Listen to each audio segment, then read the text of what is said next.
Per il litorale veneto è una giornata storica, basta con i localismi, con i campanilismi, con i distinguo tra località e avanti con la forza degli interessi comuni e dei numeri di un territorio che ospita durante l'estate oltre 4 milioni di turisti. A Jesolo tutti i comuni, da Portotolle a San Michele al Tagliamento, hanno sottoscritto un patto trasversale, la Carta della Sostenibilità.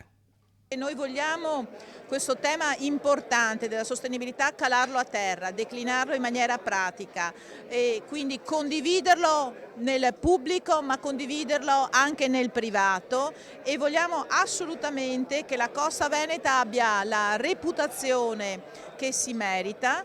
Ovviamente tutto questo ha preso le mosse dal contratto di costa e dalla sua declinazione di condivisione a 360 gradi che è importante. Quindi è il momento di agire e noi stiamo agendo.